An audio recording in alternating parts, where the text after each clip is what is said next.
Salut les players, on se retrouve pour une nouvelle vidéo. Le Mali qui décroche son ticket pour la CAN 2025 au Maroc.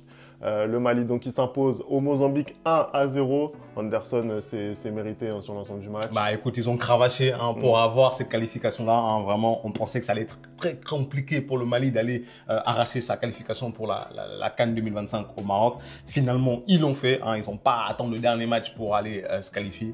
Vraiment un beau match de leur part, même si cette équipe du Mozambique leur a posé pas mal de problèmes. Ouais, moi je vous ai dit, l'équipe du Mozambique, ça blague pas. Je vous l'ai dit, ça ne blague pas, ça joue très bien au football. On va en parler de ce match parce qu'il y a pas mal de choses à dire. On envoie le générique, c'est parti.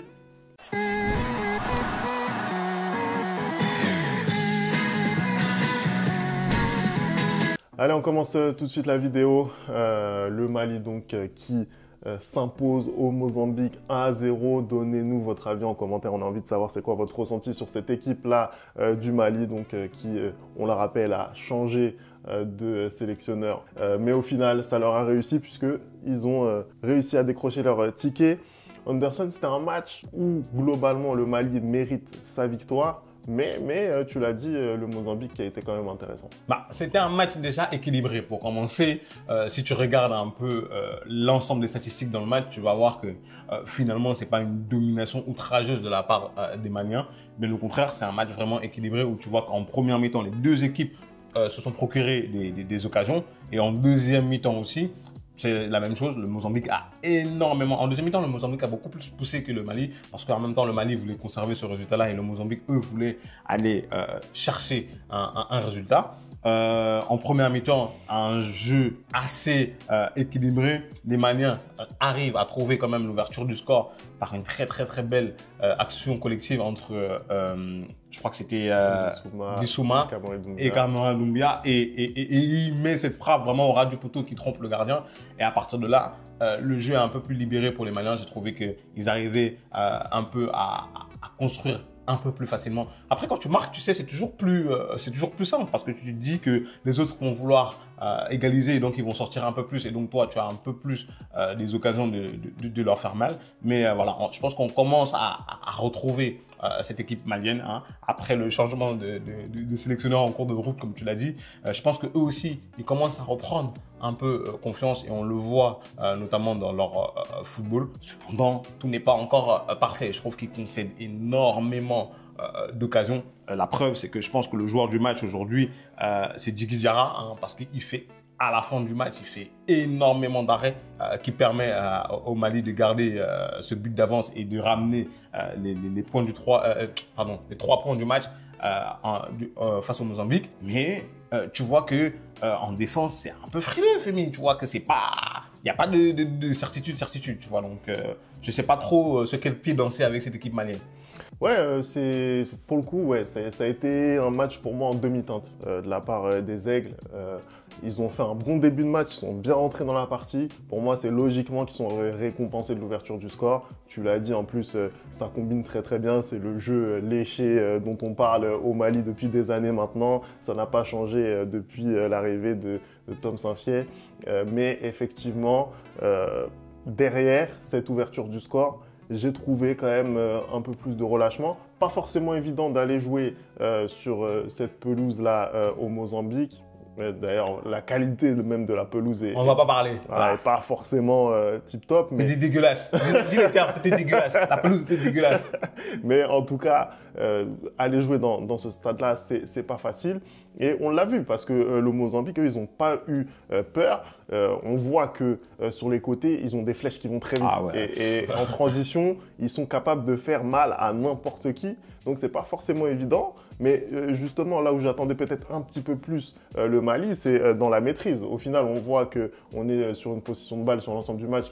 Sur l'ensemble du match, même c'est plus le Mozambique qui a eu le ballon. Je crois qu'ils ont eu 53% de possession sur 47. Voilà, donc on est quand même sur quelque chose d'équilibré. C'est pas le Mali qui a réussi à tenir ce ballon.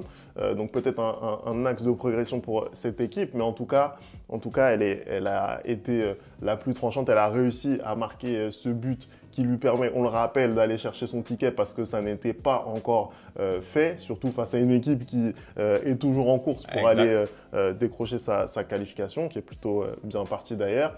Donc non, il y a du positif. Moi, je suis toujours content de voir le renouveau de d'Yves Bissouma dans cette équipe. Équipe d'ailleurs aujourd'hui au niveau de la composition qui était fidèle à ce qu'on voit là ces derniers temps depuis l'arrivée du nouveau coach avec des visages bien connus. On a retrouvé donc El Bilal Touré aussi devant. Lui franchement je ne sais pas quoi penser. Franchement depuis un moment je regarde ses matchs, ses prestations, je ne suis pas convaincu. Tu vois, je suis vraiment pas convaincu par ses matchs. Ouais, je pense qu'après, voilà, il vient aussi avec un statut en sélection. C'est peut-être un des espoirs. On l'attend performant avec la sélection. Peut-être que c'est un petit peu déceptif. Aujourd'hui, il n'y avait pas Lassine Sinayoko sur le côté gauche. C'était Néné Dorgelès qui était aligné. Et c'est vrai qu'un Lassine Sinayoko, par exemple, il arrive à être plus régulier, il arrive à porter sa sélection davantage, tu vois. Et ça, c'est peut-être quelque chose qui manque à El Bilal Touré, mais moi, je le trouve intéressant dans ce qu'il fait, notamment dans la profondeur. Je trouve que voilà, ses déplacements sont intéressants. Après, pour le reste, voilà, en deuxième période, c'est peut-être là où justement le Mali a eu le moins de maîtrise. Et tu l'as dit, leur portier leur a vraiment permis d'aller chercher cette victoire. Il y a eu pas mal d'occasions très nettes, très sérieuses pour le Mozambique. Donc voilà, il va falloir, je pense, travailler un petit peu plus. C'est le début d'un nouveau cycle, hein, on ne va pas non plus voilà, tirer à balles réelles. Moi, je continue de penser que Eric Schell n'aurait jamais dû partir à ce stade. Maintenant que c'est fait, il faut regarder de l'avant. C'est plutôt positif. On rappelle aussi que le capitaine Amara Traoré n'est toujours pas là, rupture des ligaments croisés. Donc... Et il est suspendu aussi. Donc ça se trouve que même s'il n'était pas dans une blessure, ça se trouve qu'il ne jouerait pas en sélection. On n'oublie pas. On n'oublie pas. Moi, en tout cas, je pense qu'ils auraient trouvé une solution d'ici là. Quoi qu'il en soit, cette équipe est sur un nouveau cycle. Il faut lui laisser le temps de s'acclimater. Au final, c'est une qualif, Anderson, pour la CAN. Bah, c'est l'essentiel en fait, Femi. En fait, là, j'étais en train de me dire que finalement, on est là, on est assis, on est en train de donner des arguments pour dire qu'ils ont été comme ci, comme ça, comme ça. Ben, au final, l'essentiel, et je pense aussi c'est pour ça qu'ils ont limogé Eric Schell, parce qu'ils avaient l'impression que cette qualification était inatteignable quand on regardait les premiers résultats, hein, que ce soit pour les qualifications de la CAN ou les qualifications du mondial. Finalement, là, Tom Saintfiet, il arrive à qualifier cette équipe du Mali pour la CAN. Je pense qu'ils ont à cœur de faire un meilleur parcours que ce qu'ils ont fait en Côte d'Ivoire. Hein. Je pense qu'ils sont encore très, très marqués par cette élimination dernière seconde vraiment de la part des Ivoiriens. Et tu l'as dit, ils sont sur un nouveau cycle, ils recommencent à jouer et à trouver leur football. Je trouve quand même qu'ils ont concédé énormément d'occasions face à cette certes très très belle équipe du Mozambique pendant cette phase qualificative, mais c'est pas non plus un mastodonte d'Afrique. Je suis désolé, c'est pas non plus la Côte d'Ivoire qui joue contre la Zambie comme on a dit tout à l'heure. Là, tu as une équipe où toi, en tant que le Mali, normalement, tu dois faire mieux, tu vois. Tu dois pas concéder autant d'occasions et tu dois gagner tes matchs de manière un peu plus aisée. Mais bon, après, quand ça a été compliqué ces derniers mois, essayer de se rassurer aussi, même avec des petites victoires comme 1-0, c'est l'essentiel. Et on rappelle bien évidemment que le principal objectif, je pense, aujourd'hui, du nouveau sélectionneur, c'était d'aller archer cette qualification pour la CAN. Pour la CAN, c'est fait. Pour la Coupe du Monde, ça va être un peu plus compliqué, je pense, pour la Coupe du Monde, parce que voilà, déjà le groupe, il est un peu plus relevé et plus compliqué pour eux. Mais l'essentiel est fait, quoi. C'est tout. Ouais, après, voilà, c'est sûr qu'on a un regard un peu plus critique envers cette équipe du Mali parce qu'on l'attend comme un grand du continent aujourd'hui, malgré le fait que voilà, il n'y ait toujours pas cette première étoile au palmarès. Est-ce qu'elle va arriver un jour?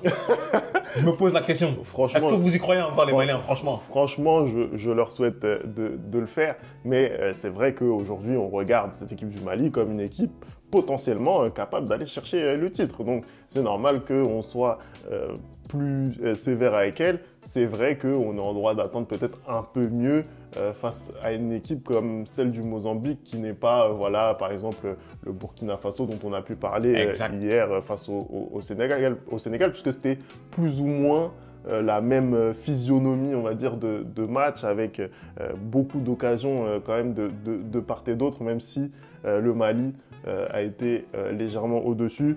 Anderson, je pense qu'on a fait le tour sur ce match. Hein. Je n'ai pas d'autre chose à dire. Franchement, bravo aux Maliens pour la qualification. Franchement, là, le tableau commence à se dessiner. On voit les principales équipes qualifiées pour cette CAN au Maroc. Hein. Je pense qu'on va se retrouver un peu avec la même chose qu'en Côte d'Ivoire, même si j'ai vu là que le Cap-Vert a été éliminé malheureusement, hein, et que peut-être elle va être remplacée par l'équipe surprise, hein, en 2025, le Bénin, on sait pas. S'il vous plaît. Peut-être que les guépards vont nous surprendre. S'il vous plaît. Et là, on ne peut pas rater cette opportunité. On ne peut pas. Donnez-moi cette fumée, s'il vous plaît. S'il vous plaît. On ne peut pas rater ça. Allez, merci d'avoir regardé cette vidéo. On n'oublie pas les bonnes habitudes, @le replay foot. Et on se retrouve très très vite pour une nouvelle vidéo. Ciao.